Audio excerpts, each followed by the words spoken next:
Why does Kerala seem to flood every few years?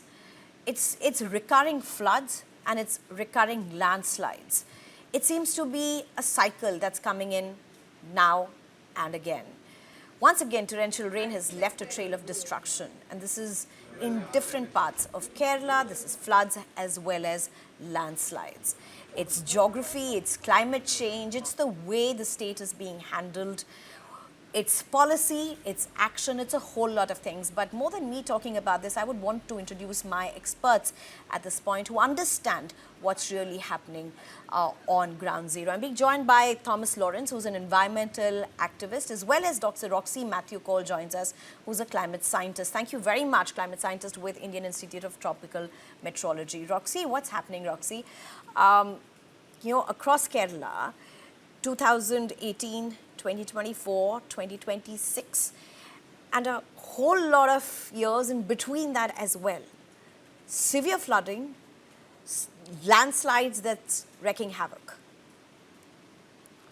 Thank you, Sneha, for inviting me to this discussion. In fact, this flood is quite close to me because even my hometown, the area around my house where my parents stay, it got flooded, and they're surrounded by water for the last 2 days.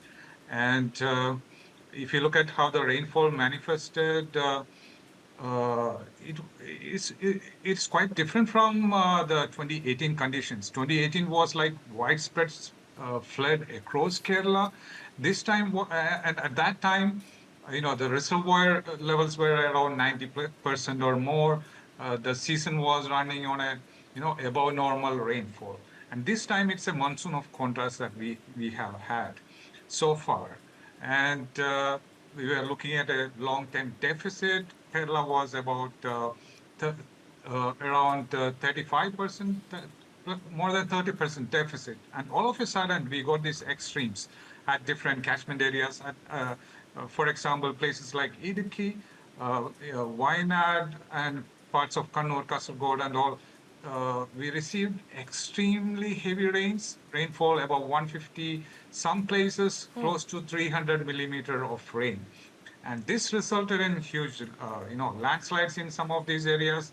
And all that water which the hills have soaked in came down, downstream, and it has been, and the flood level is not going down. That's the quite interesting part, because the construction and the infrastructure that we have made is stopping the flood from going down to downstream and to the seas. So we see a combination of extreme rain due to climate change, because whenever the monsoon is strong, it's carrying all that moisture and dumping that moisture in a short time.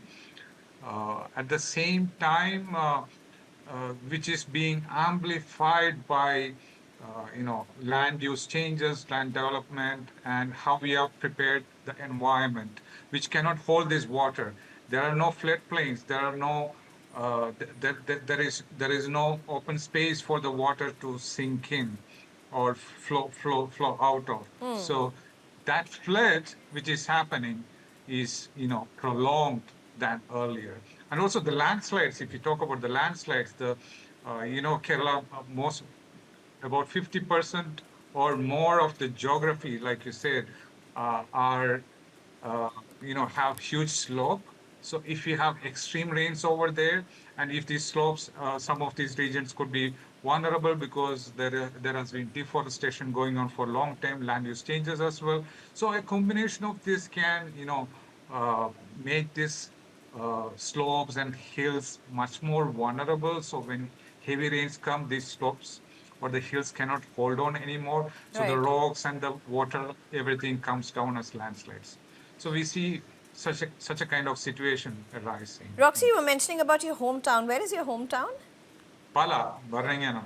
It's in Kottayam. Pala, and importantly, Pala is an uphill area. It's an uphill area. Yeah, Pala is somewhere between. So we have Punyar and Idukki Kottayam border, and then the water comes down. Yes. So Pala is somewhere in between. And it's not even like a downstream, down area. It's not downstream. It's not, yeah. Thomas Lawrence joins us, environmental activist. Thank you very much, Mr. Lawrence, for joining us. Thank what you. are the scenes that you're seeing around you?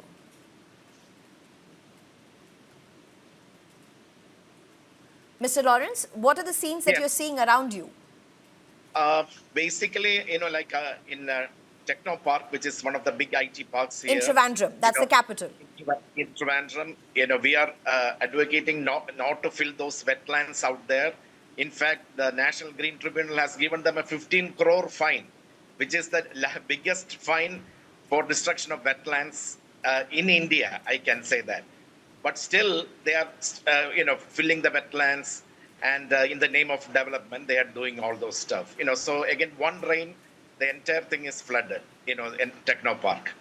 So in fact, they have filled a 10-acre pond and its wetlands. That is how we went. We took that case all the way to the Supreme Court, and finally NGT had given them the 15 crore fine. So what is basically happening is they are encroaching on all the floodplains, basically. Then they are destructing hills and filling these wetlands with those. Like in Techno Park, through RTI itself, they have said they have filled the 10-acre pond with 100,000 cubic meters of foreign soil.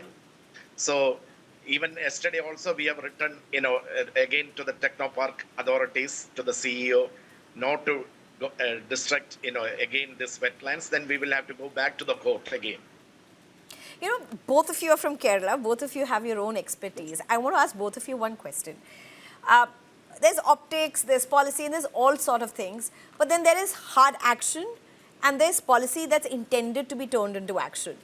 I want to ask you a very simple, straight question. You have a chief minister now in Kerala who once was part of the Green Brigade, Green Warriors for whatever. Yes. If you are supposed to tell him, if you are supposed to give him a suggestion, and we hope to send it across to them, what would be those 3 things that you would tell Chief Minister who's taken over the reins of Kerala? There was a whole lot of people who rallied around him, irrespective of the party affiliations. There were a whole lot of people from Keralam who really rallied around him to become the Chief Minister. What would you as experts tell the Chief Minister? What must he do? Let's start with you, Mr. Roxy. Yeah, so even recently there was discussion with E. Sridharan and all in terms of coastal expressways, metros and all, and there was a discussion that you don't need any environmental approvals anymore for this kind of high profile work. But if you see what is unfolding in front of us during the last few days, we are again and again reminded that any kind of infrastructure development, whether it's coastal expressway, a metro, or even your house, or Nima Sabha building, whatever is going to happen in Kerala, any infrastructure development should be based on or after a thorough climate and environment assessment, without which we cannot move forward. Because Kerala is in, we see extremes after extremes happening, whether it's extreme rains, heat waves, humid heat waves, cyclones, all these impacts are happening back to back in Kerala.